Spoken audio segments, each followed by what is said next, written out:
I have my coffee, and I thought today I would chat to you about Liberation Day.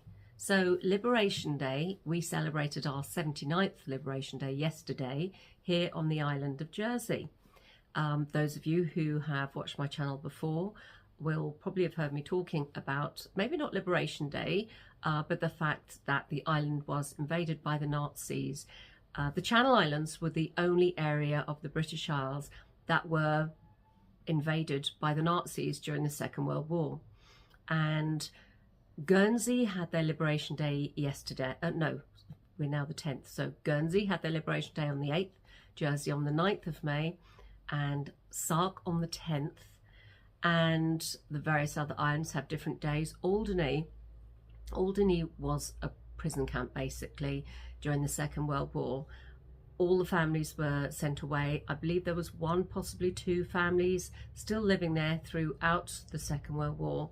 But their Liberation Day is actually not until the 16th of May. So Jersey itself was invaded by the German forces on the 1st of July 1940. Only a couple of months before people were coming here on holiday, you know, having their ice creams, enjoying our sunshine, that sort of thing. And Churchill decided that the Channel Islands would not be defended, they were demilitarized.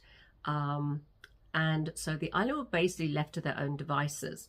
I think possibly maybe because, I don't know, some people say it was because of the bloodshed they were concerned might be caused by trying to invade the island or rescue the island.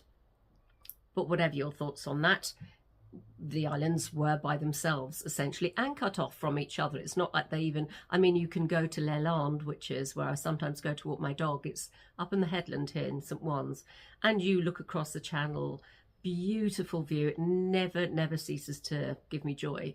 And you see Guernsey, Little Herm, Sark, Jetu, Brecku. You know, you can see some of the other channel lines. You can't see Alderney, it's too far north. I think I've probably seen it maybe twice. I think the weather has to be a certain way or something.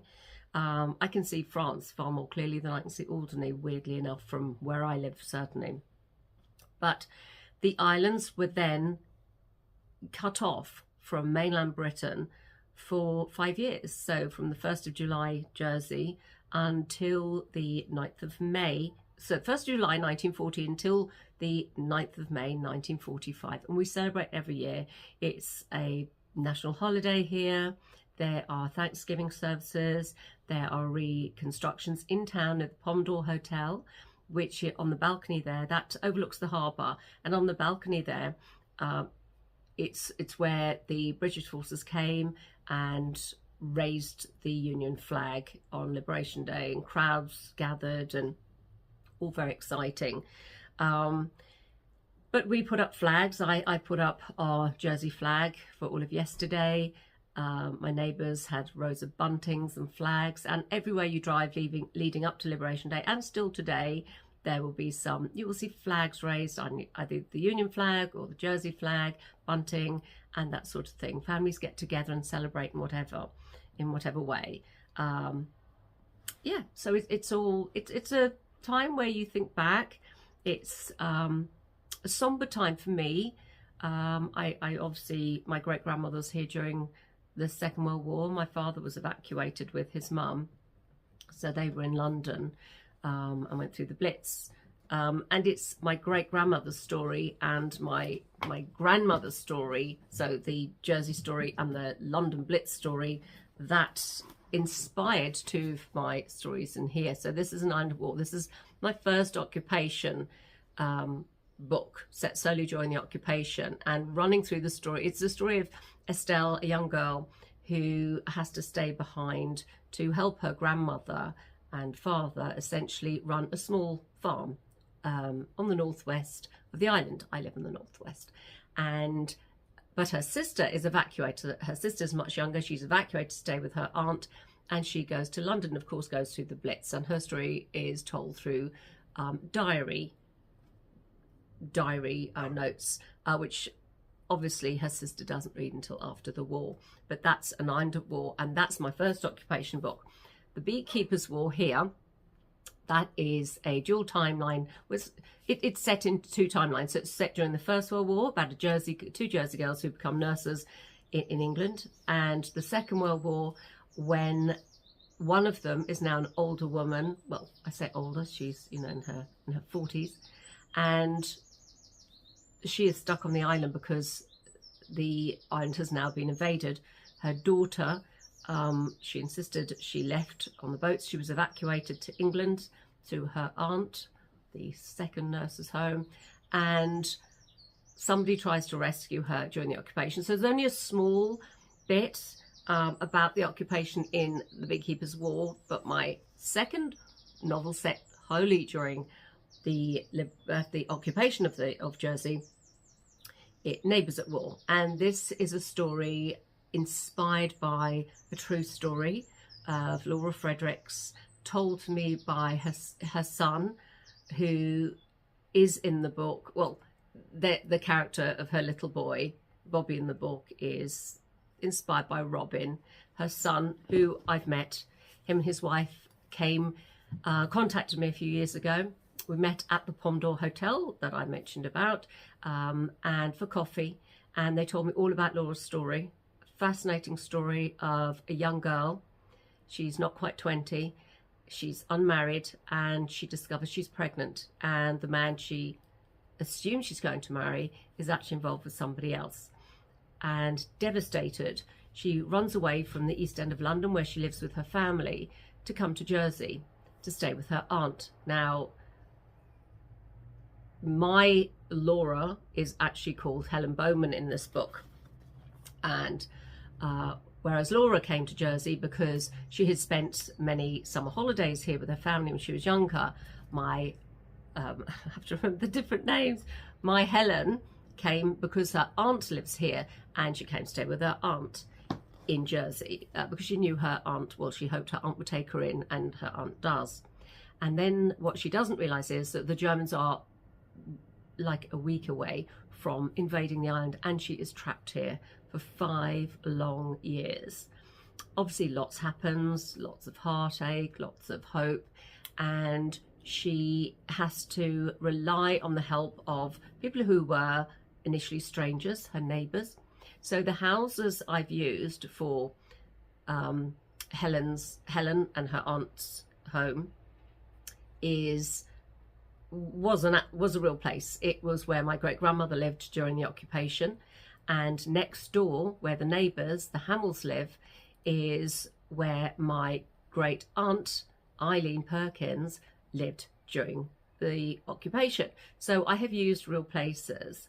I have also used I've written my series about Florence Boots, for those of you who have read those books, and she lived at a place called, it's now Villa Millbrook, it was Millbrook Manor, and she wasn't here during the war. She was away in Scotland living with family. She was an older lady by then, but the Germans requisitioned the home, and they lived in there. German officers lived there.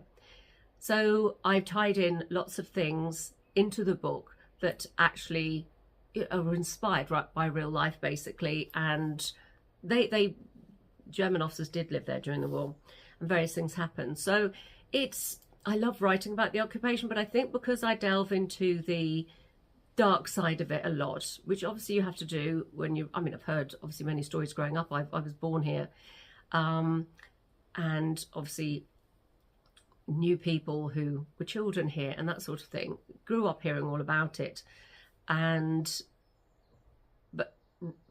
researching it, a lot of the time people, when they tell you their stories, they put a cheerful spin on it. I don't know if that's people's bravado.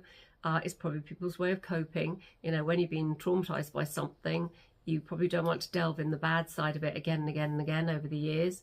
But when you're researching and looking into it more deeply than a conversation possibly with a friend or a family member, you really find the dark side of something. And that's, of course, where I have to go when I'm doing my research for any of my historical novels. So to me, when liberation comes around, it's a time of reflection and thinking back to those people, my admiration for those people, how they survived. The worst I personally have gone through was lockdown, when I was separated from my children and my mum, because they lived away. It was frightening, and it was very, very surreal and strange. And I was actually writing an Island of War at that time, when we were going through that, not knowing when I would next see my family. And during the occupation, I mean, they didn't even know, could this be forever? Will they ever see their family again? Would they have any? At least we had contact with the outside world. I mean, constantly now, especially with the internet. They had no contact apart from telegrams. I actually have a suitcase full of Second World War memorabilia. I actually have two. They're so heavy. They're on wheels. They're so heavy I can't even pull them. Mostly that is from my husband's mother, so my late mother-in-law, because she was actually from Guernsey. And so, she has lots of telegrams and things like that. So it's all very interesting. But that was what made me think about it, was because essentially it was our Liberation Day yesterday. So today I'm sitting here, I've got to get on with my redraft, but I'm excited because this book is actually out at the end of the month, on the 31st of May. I can't wait to see what people think. Thankfully, early review copies have gone out to reviewers and bloggers, so I've been able to see what a lot of them have read. It's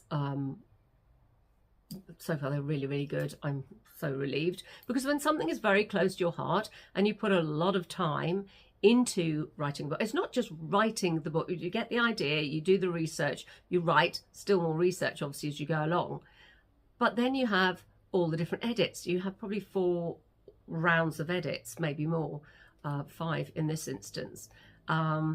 So as much as that tightens up the book and makes sure that it's as good as it can be, you work on that book for an awfully long time. So when it comes out, you want people to love what you've written and lose themselves in the story, but it's really nerve-wracking, because until you know what people think, obviously there's always going to be people who don't like it. That's life. Reading is subjective. That's fine. It is what it is. But I also have another book coming out on the 18th, so actually only next week, and that is Coming Home to the Sunflower Cliffs. So that's very exciting too. But I'll talk about that book next week, because next week it will be publication day for that book. That's the 4th book in a 4-book series. So very exciting. So I hope you've enjoyed me talking about my occupation books and Liberation Day. And I hope you're having a good week.